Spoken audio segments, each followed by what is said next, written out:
Any violence by a large population is not because this people is more violent than any other. It's an alarm, it's a sign, it's a signal that something is wrong in the treatment of this population. Where is the outcry? Where is the voice of the day? Where is the voice of the people?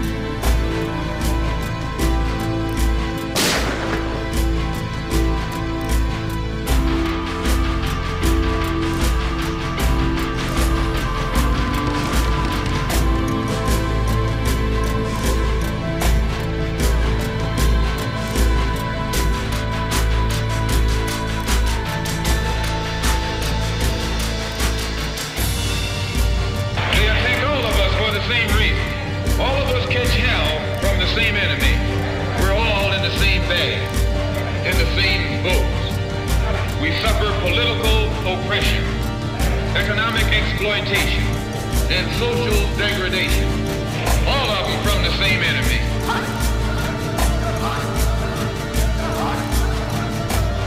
It is useless and futile for us to continue talking peace and non-violence against the government whose reply is only savage attack on an unarmed defenseless people.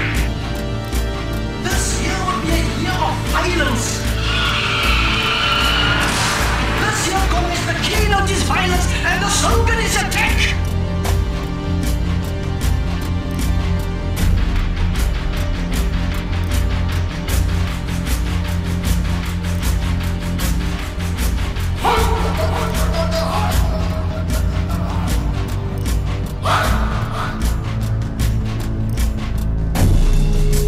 I am minded of young David.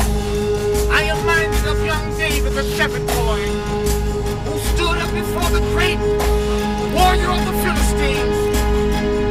Young David having all the courage.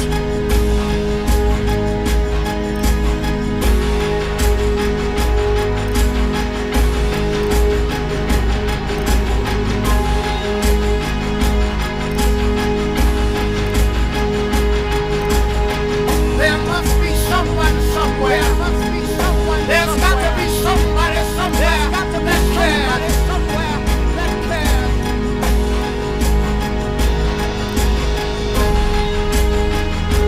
Young David took that one small stone and the faith of his God, and then slayed the giant Goliath.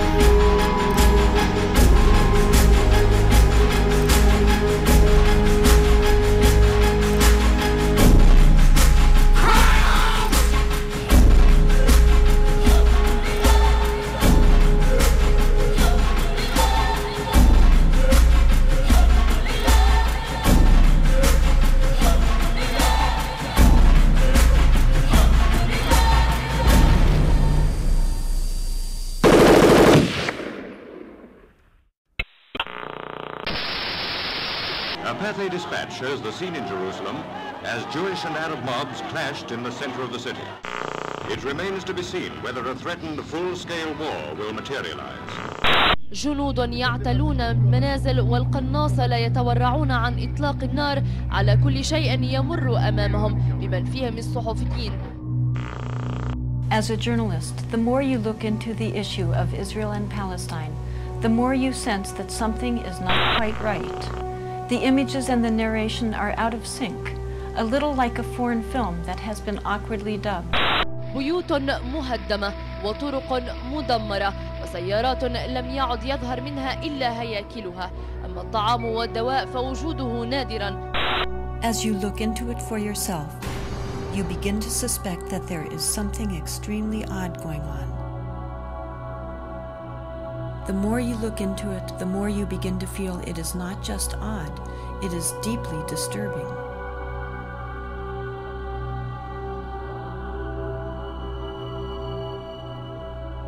Our media portray Mideast violence as though it's an inherent part of the culture and region, implying that the Israeli-Palestinian conflict is an ancient problem with little hope of solution. دمار يخلفه الجيش الإسرائيلي في كل شبر من الضفة الغربية. مدينة السلام المحاصرة لا زالت ترفع غصن الزيتون، وكنيسة المهد تقصف بالآليات العسكرية. 200 مواطن محاصرون داخل الكنيسة دون طعام أو دواء. These misperceptions come from the fact that we're only hearing a fraction of the story.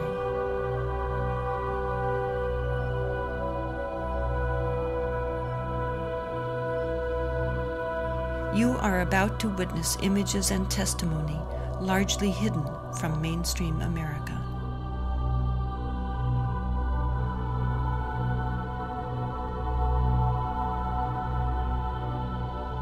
This place draws many people, whether they're Jewish, Muslim, or Christian. This is a holy place to significant numbers of us in the world. We all have an interest in sort of seeing what is this land and what's the situation here. And once you come, if you open your eyes at all, you can't miss the problems and the patterns that are here. I think it's hard to understand what occupation is. I think it's a foreign concept for many Americans, what it's like to live under military occupation. The definition of an occupation is when a foreign army occupies your land physically and controls your life. In addition, Palestinians under occupation, and this is why there's so much struggle against the occupation, they're not citizens, they don't have rights, they don't have civil rights. They're under a military rule. This is a particular kind of occupation that's both military and settler occupation. Settlements are areas of Palestinian land which are selected, and whatever is there, whether it's roads or whether it's villages or homes, they're bulldozed, and then a new town is built on the hilltop. One very good friend is Rodina Jabber, and she and her husband Atta have land in a rural valley near here called the Ba'a. And it's pretty clear these settlements want this land. It's some of the best agricultural land around here. So that valley has had repeated home demolitions. Rodina herself has lived through 2 home demolitions. They're living now in their 3rd house.